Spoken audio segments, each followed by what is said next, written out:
Direct फुलं असते आपलं, तुम्हाला माहिती आहे ना. लय मोठं सोम महाराज मडकेचा भाऊ म्हणलं.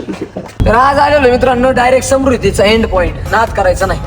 तर जे अरे मित्रांनो, मी तुमच्या सगळ्यांचा लाडका सोम महाराज. तर मित्रांनो, आजचा विषय असा होता, आज डायरेक्ट आपल्याला नागपूरला कीर्तन होतं. नागपूरला कीर्तन म्हणल्याच्या नंतर आम्ही डायरेक्ट 4 वाजताच गाडी काढली होती पाठ. आणि तुम्हाला तर आपणचं गणित माहिती आहे, आपणचं कीर्तन पुण्यात असू नाही तर बाहेर कुठं पण असू, माऊलींचं दर्शन घेतल्याशिवाय आम्ही आळंदी सोडीतच नाही, आमचं ठरलेलं गणित असतं. तर रामकृष्ण हरी मंडळी आलो होतो माऊली ज्ञानोबा यांच्या दर्शनाला, अतिशय आनंदामध्ये आणि एकदम सुखकर असं दर्शन झालेलं आहे. तुम्ही सुद्धा दर्शन करा मित्रांनो. आमचं तर दर्शन रोजच होतं, पण तुम्हाला पण दर्शन घ्यायचं असले तर या आळंदीला. मग काय आता नागपूरला जायचं म्हणलं त्यानंतर गाडीची टाकी फुल करावंच लागत नसेल. मग डायरेक्ट आपण VIP मध्ये गाडी नेली पेट्रोल पंपावर. डायरेक्ट फुलं असते आपलं, तुम्हाला माहिती आहे ना. लय मोठं सोम महाराज मडकेचा भाऊ म्हणलं. मग इकडे पेट्रोल पंपवाल्यांनी पण वजनात गाडी फुल केली, पहा कशा गुळीनं बाहेर येते. आता पेट्रोल पंपवाल्यांनी वजनात टाकी फुल केली म्हटल्याच्या नंतर आपल्याला पण वजनात पेमेंट द्यावाच लागणार आहे. मग इकडे आपण पेमेंट वगैरे दिल्याच्या नंतर आपल्या झोपेचा झाला प्रारंभ, सिन्नर मध्ये गेल्यावर झाला आरंभ.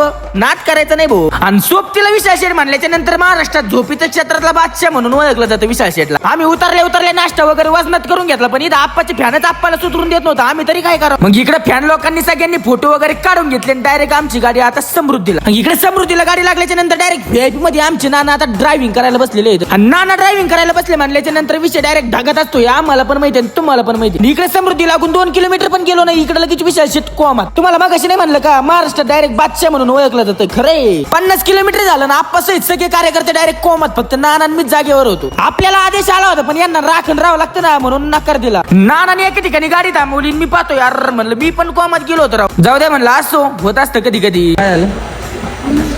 आज आप्पा गरम झाले. इथं नाना तर म्हणत होते गरम झाले, पण खरंच गरम झाले होते ना. डायरेक्ट पलीकडे जाऊन बसले होते. सांगतो उद्याच्या ब्लॉग मध्ये कशामुळे गरम झाले होते. तोपर्यंत फॉलो करून घ्या.